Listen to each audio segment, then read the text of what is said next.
Hello my friends, hello again. I'm Kyle, and on my channel I bring you real English that you can understand. Today is going to be a very special video. I'm super happy about this one. I'm excited to film it. I made a post on the YouTube channel asking you guys to send me some questions, okay? Send me whatever questions you have and I would answer them, all right? These could be personal questions about my life, my thoughts about English, language learning, etc., etc. Now, as you guys can see, I'm speaking in my intermediate English, but I put down here Spanish subtitles just in case some of you guys who ask me questions are not quite at the intermediate level yet, okay? So that way everybody can understand. All right, let's check out these questions. And first of all, thanks a lot, guys, for participating, for helping me to make this video by sending me your questions. I appreciate you all very much.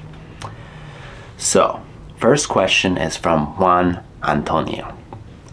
Hey Juan, thanks for your question, buddy. So I'm gonna translate, he typed it in Spanish, but I'm gonna translate it in English. That way the subtitles will pick it up and I could give you guys good subtitles. So Juan says, hello, I hope you're well. I've seen different opinions about a topic and I would like to know your opinion. So he says some teachers say that it is not good to do output, meaning speaking or writing, in the first several months of learning. And others say that it is good to start practicing your speaking and your writing from the start.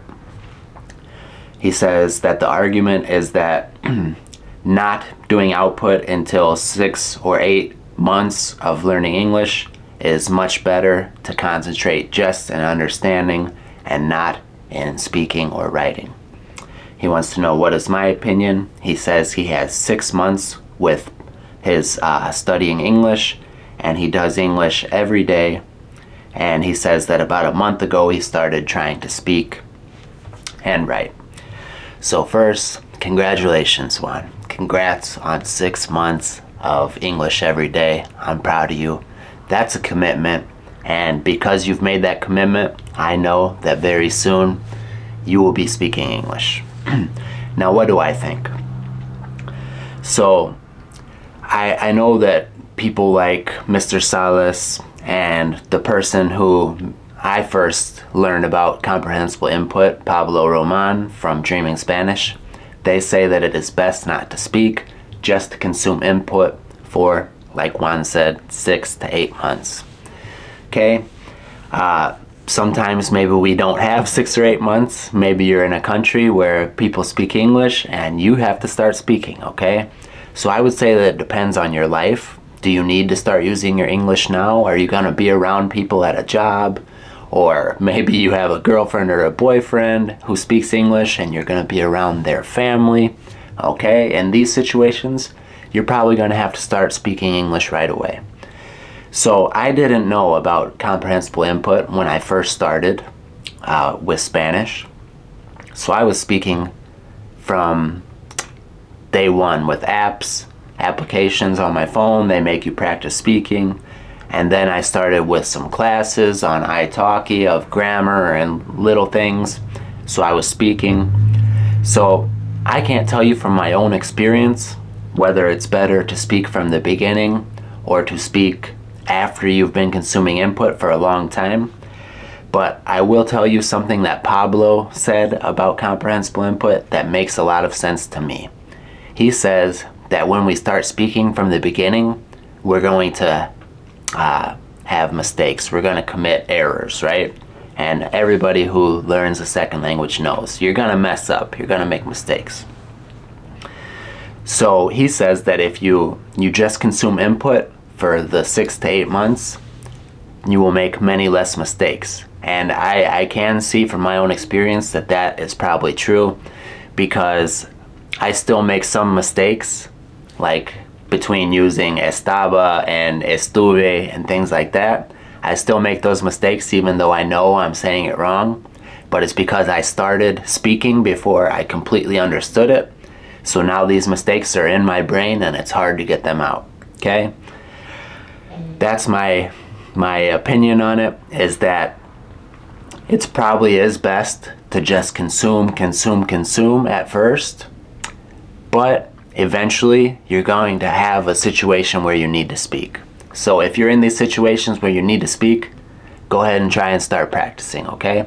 If you are a perfectionist and you truly want to do the most perfect thing that you could do, it probably would be the optimal situation, the best, to just listen, just consume, and then when you get to that intermediate level of understanding, then maybe start speaking, start doing classes where you're going to have conversations, start looking for friends online to practice with, things like that. That's just my opinion. All right, I hope that helped a little bit, Juan. Keep on going. You're doing great. You've got 6 months in. I bet in 6 more months, you'll be speaking great. All right, guys, next question. This one comes from my buddy Miguel, okay? Hello to you, my friend. I hope you're well. Hope your English is going great. And I hope everything is good for you in your side of the world in Colombia. And Miguel asks, in your opinion, what is the most difficult thing about learning a language? Okay, so it depends. If we're talking about a language like Spanish, French, English, that has the same writing system, okay, it's a different answer from something like Arabic, Russian, Chinese, where the letters are different. If we're talking about one of those languages, I would say learning the writing system is probably the most difficult, because to learn a language very well, in my opinion, reading is one of the best things. So if you can't read it, that's going to slow you down a lot. So I think that for those languages, it's learning the writing system. But in the languages that we are probably talking about, French, Spanish, Italian, English, where they use these letters, for me, the hardest thing is to find good content. Okay, to find good content to consume that is at a level that you can understand. That's why comprehensible input is so important and so special, because we make videos that are at each level, beginner, intermediate, advanced, to give you guys content that you can actually understand, that is interesting and useful for your level. For example, for me in French, it became very difficult to find good content to consume, because like, where are you going to find series and shows in French? I use Netflix. There's maybe 3 good ones, maybe 3 good series that I actually liked. And then in French shows, it is not like novellas. You guys know that in novellas, there's 80 to 100 episodes each season. In French TV shows or series, there's only 5 to 10. So that's not a lot of content. The difficulty that I found with French was finding enough content to consume, okay? Spanish is easy because novellas, you just pick one series you like and you have 100 hours of content to consume, okay? And that's another great thing for you guys learning English. Millions of good shows that you can watch, good movies. So, Miguel, to answer your question, for me, the hardest part is finding content that meets certain requirements. First of all, it has to be interesting enough for you to want to keep watching it. Next, it has to be at a level that you can understand, okay? And lastly, there has to be enough of it that you can get a lot of hours worth of listening and reading subtitles, okay?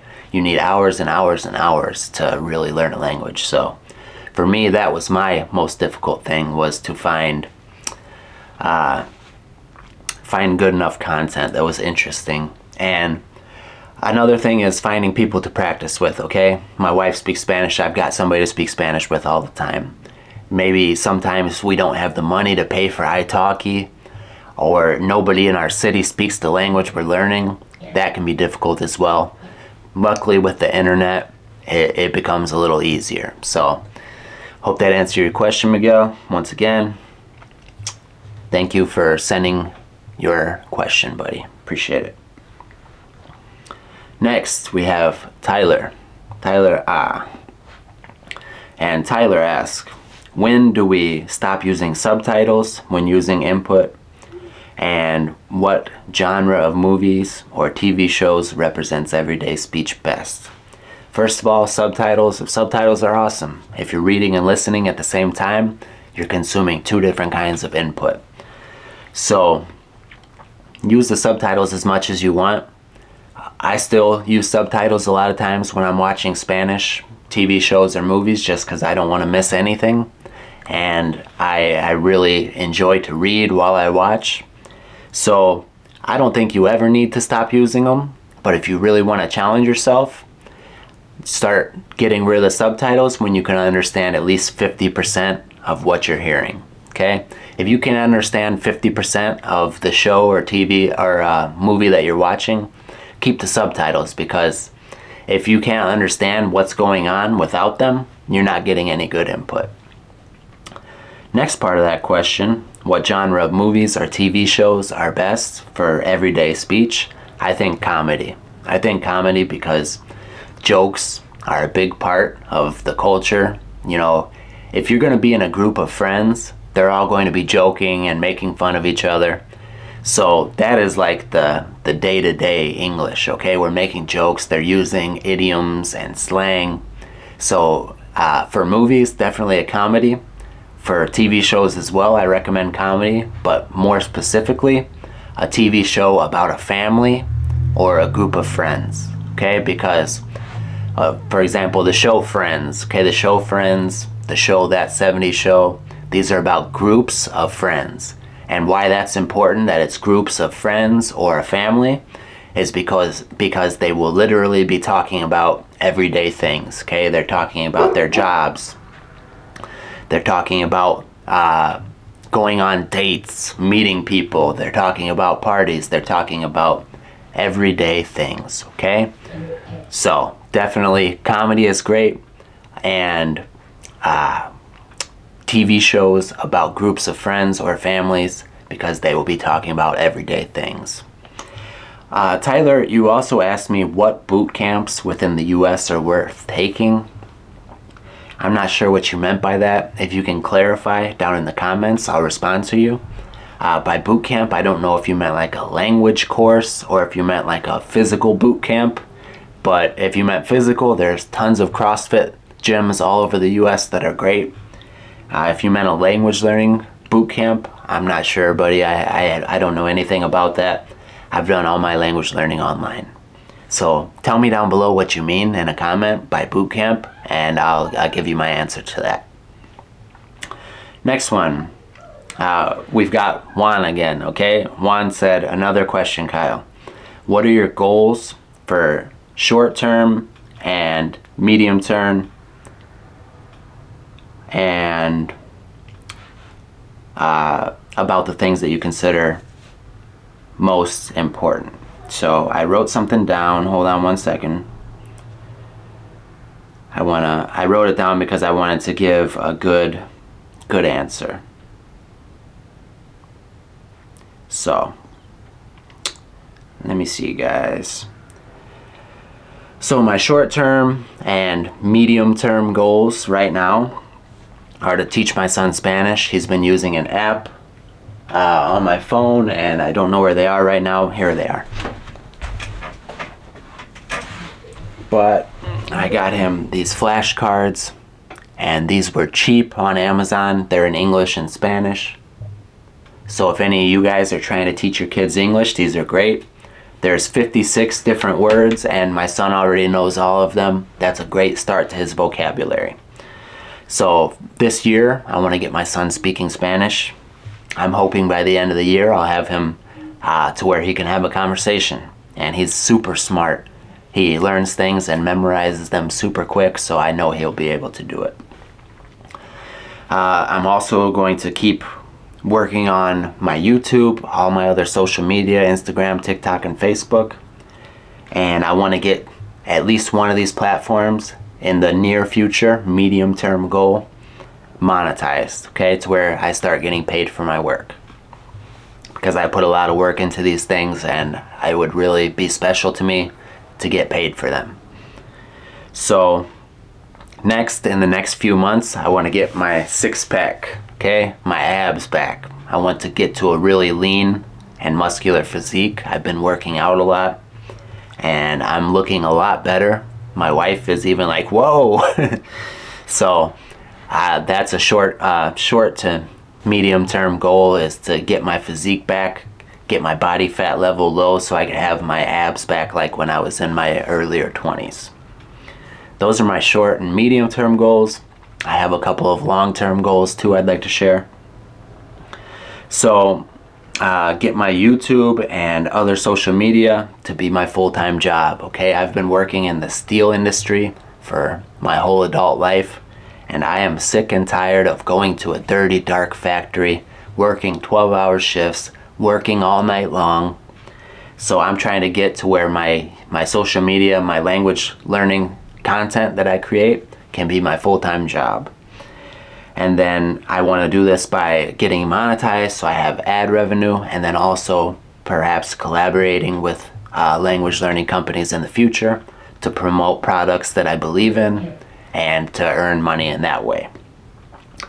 Once I've got money coming in from this, I want to start investing in things like real estate and things like stocks, perhaps some gold and silver, but I want to start to become a serious investor and businessman.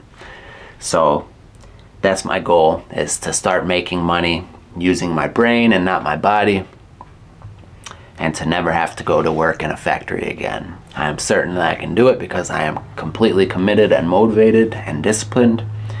It's only a matter of time, but a man who will not quit will achieve his goal. The next and last long-term goal is to work very hard on my marriage, to constantly nurture it, and make sure that I do not become one of those marriages that fail. Okay, so many marriages end in divorce, and I want mine to be one of the few successful ones that can be an example to others, to show people that a marriage can be happy and healthy, and life's not better out there partying and being with a bunch of different people. I want to have a healthy marriage, so I'm going to really commit myself to growing my relationship with my wife and my son, becoming a healthy and happy family. That one's super important to me, and that will also help me with my other goals, because if you have a happy, healthy partner, that's one of the most valuable things you could ever have. So those are the things I'm working on now, and I'm going to continue working on in the future. Thanks for your question. I love talking about goals. Next we have Danilo Miranda, and they said, "Hello Kyle. First, I am grateful for your content. You are so welcome, my friend. It is my honor and pleasure to help you guys." So Danilo says, "I know that it is a challenge for you to make all of these videos every week, and you're doing a good job. Thank you very much. It is challenging, but I'm committed to helping you guys. My goal is to help you guys reach your goals, so don't worry about me ever quitting." My question is the following. In a video you mentioned several good books, and I would like to know, what do you think is the principal lesson of the book, How to Win Friends and Influence People? And I read this book in Spanish, guys. This was one of the first books I read in Spanish. So I actually took a couple little notes about this too, because it is an important book, and I just want to summarize my thoughts. So what I got from this book is the importance of being a good listener. Being a good listener, taking a genuine interest in people and caring about what they like, the things they like to do, their families, and giving sincere praise or compliments. This can really help.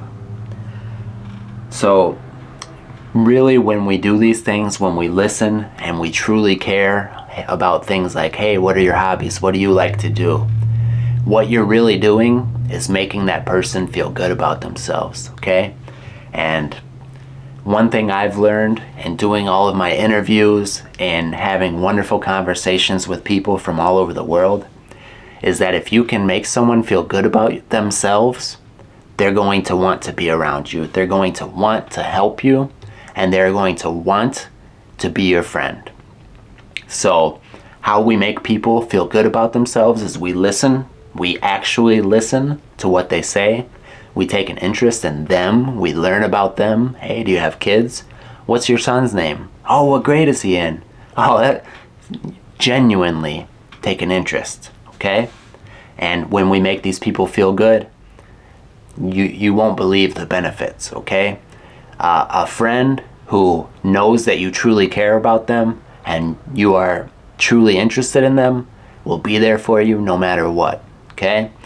So that's how you make good friends. And the title of this book, How to Win Friends and Influence People, it kind of sounds like they're trying to manipulate people, but manipulating people with kindness and truly caring about them, it's not as bad as it sounds, okay? This is a great book, and it can teach you a lot about how to deal with people in a positive way.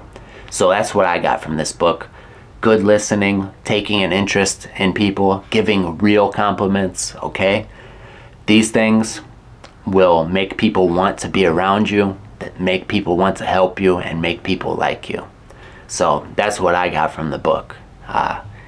Danilo, tell me what you got from the book, okay? Tell me what you learned from that book and what you think the principal lesson is, and if you agree with me, okay? I'd like to know what you think too. Okay, next question is from Pedro. Okay, Pedro Gomez. Pedro is an awesome subscriber of mine, and we've actually had some conversations. I had a video call with him and his wife, and I got to meet his son. Pedro, I don't know if you're in Spain now or if you're back in Colombia, but if you see this video, let me know, okay? I'm curious if you're in Spain still or back home. Pedro says, how can we have more fun learning a language? Good habits are more easy to practice when we enjoy them. Exactly.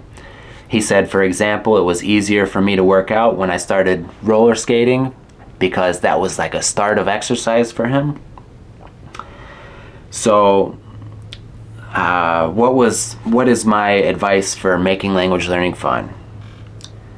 First of all, start doing language learning while you're doing fun things, okay? When you're rollerblading, listen to a podcast in English, okay? When you're at the gym, listen to a podcast in English. That's the easiest thing I can say, is start adding language learning to the things you already enjoy. If you're already hiking out in nature, having a good time, it's not hard to listen to something while you walk, okay? It's easy. That's the easiest thing.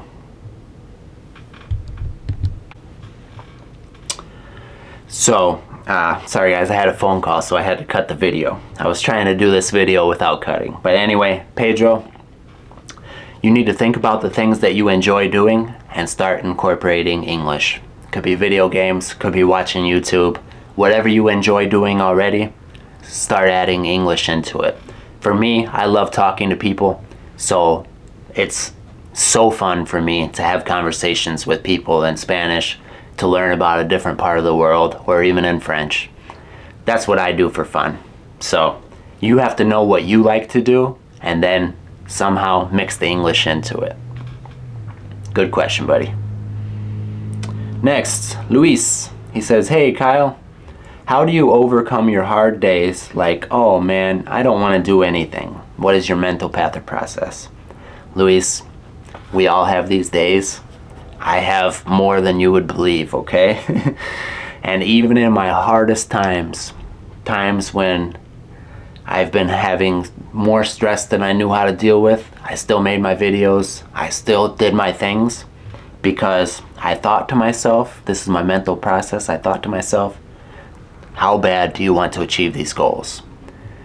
Yeah, it's easier to stay in bed, but if I don't get up, I will be the same guy tomorrow that I was today, and I want to be somebody different, okay? I'm trying to get my life to a different place, to become a better man, and if I don't just get up and do these things, it will never happen. So I tell myself, how bad do you want it? And the answer is very bad, okay? So something I learned a long time ago, time is going to pass either way. 1 year from now is going to come, whether you do anything or not, okay? Time is going to pass. So 1 year from now, do you want to be exactly how you are now? Or do you want your English to be better? You want to be more fit? Do you want to have accomplished your goals, okay? Time is gonna pass, either way. So, the way I see it, I don't want to be this same guy in 1 year. I want to be way better. So I'm gonna use that time, even if I don't want to. Even if I feel terrible, even if I'm sick, I'm getting up and I'm doing it. And I also tell myself a quote from a famous country star, Johnny Cash. He says, I don't quit because I don't quit. I tell myself that when I want to give up, and I don't give up. I don't quit because I don't quit. So those are things that go through my mind when I'm having a rough day. Believe me, I have a lot of them. Next question, Natalia Vans. And she said, hey Kyle, I would like to know the situation, the current situation of the United States, and what you think about the topic. Thank you. Natalia, the United States is in a rough place right now. I've got a lot to say about this. Things are super expensive right now. Gas costs 2 times as much as it did a couple years ago. Groceries are very expensive. An example is $100 a couple years ago would get you so much food at the grocery store. The other day I went to the grocery store and spent like $80 and had like 1 bag of food. It's ridiculous. And because these prices are going up, we have a homeless problem. We've got people that have to work so much, so many hours just to have a crappy apartment to go to. It's not great. The president's a joke. Nobody likes or respects Joe Biden. Nobody trusts the government anymore. Nobody trusts the news. America's really changing. Nobody's proud to be an American. And people are really, really disappointed with the government right now. And the big cities are full of crime. People are running into like clothing stores and stealing stuff and running out and nothing's happening. So I'm very disappointed. There's a huge immigration issue right now, and a lot of people coming through the Mexican border, and there's several issues about this, but I'm going to tell you guys an issue that I have. And before I say anything, you guys obviously know that I have more love for the Latino community than a lot of Americans, okay? So I am not one of these people who thinks, oh, these Mexicans or these Venezuelans, Colombians are coming to take my jobs. Send them back and build a wall. That's not me. You guys know I love the Latino community, okay? And I have no problem with more Latinos being here because I love to interact with Latinos and eat the food, go to events. I got no issue with more Latinos being here. And one of the reasons why is because Latinos in general, there's bad ones just like there's bad people anywhere else. In general, they are family-centered and hardworking. I got no problems with the Latino community immigrating to the U.S. The problem that I have is right now there are thousands of people who came here from South America living on the streets in Chicago, freezing to death, okay, in tents. The government brought them here, allowed them to enter, put them on buses and airplanes, and shipped them to cities like New York and Chicago, where the weather is going to be colder than they even could have ever imagined that weather could be, okay? The last few days, it has been -5 degrees. These people come from warm places. They have no idea what winter is in Chicago or New York. And now the government gave them tents to go live in. People are gonna die. This is terrible. This is terrible. So if any of you were thinking, oh, I'll come cross through the border and they'll take care of me, they'll send me somewhere and give me this and give me that, guys, it's a lie. What they'll do is they'll ship you somewhere where you'll sleep in a tent and freeze, okay? So be careful, guys. I understand that so many people are coming from terrible situations, so they think they'll be better here. But a lot of immigrants who I've spoken to have said that it is not what they thought it would be, and it's harder here. So just be careful, guys. And my advice to anybody thinking about coming here that way is have a plan. Have a plan, because the government is not going to help you. Okay? The government will not save you. That said, I'm sick of politics here. I'm sick of inflation. I'm sick of spending all my money on food and gas. I'm sick of it. And what I think about the United States right now is we need somebody like Nayib Bukele. We need a president who's going to be strong and who's going to protect his people. Because right now in big cities, people are getting robbed and hit. In Chicago, all the time I see articles, news, somebody was attacked on the bus. People are doing drugs on the train. It's disgusting, and we need a strong president who's going to send the army to these places to protect our citizens, because people are getting shot every day in Chicago, and innocent people are being robbed and hurt. It's disgusting, and we need a strong leader. Joe Biden's not it. All right. Natalia, you got a rant out of me. Anyways, thank you for a wonderful question, Natalia. So, next, my good friend Alex. Okay. Alex said, what are you doing right now to improve your Spanish? Since you have a really good Spanish level, I'm curious the way you keep improving to this day. Alex, I speak with my wife and I consume a ton of native level content in Spanish. For example, yesterday I was at work, I was running machinery, okay, and I had my headphones in, and I probably listened to 4 hours of podcasts and YouTube videos in Spanish made for native Spanish speakers. So I consume content all the time in Spanish, and if I want to listen to a podcast while I drive, I find something in Spanish. That's what I do. I consume tons of content, and I try and speak as much with my wife as I can. I wish maybe I had something cooler to tell you, but I consume tons of content. That's what I do, Alex. I would like to have the opportunity to maybe meet some new friends and speak more, because really I just speak with my wife right now because I haven't been doing lessons or anything like that on italki. But right now I'm just consuming a ton of content. Okay, so that may be all that I had. Let me just check. Okay, I think that's all the questions I've got. Thank you guys. Thank you all so much for sending me your questions. I like this topic so much that I might do a part 2 soon. I'll make another post on the channel. Appreciate you guys contributing, giving me ideas to talk about. I hope I answered your questions well. And guys, I want to speak with you. Okay, I want to speak with you guys. I want to practice English with you. So if any of you guys want to have a conversation with me, send me an email right here and we'll make it happen. We'll make a video for the channel and you can practice your English with who I hope is one of your favorite native English speakers. Como siempre, muchísimas gracias por ver y nos vemos pronto.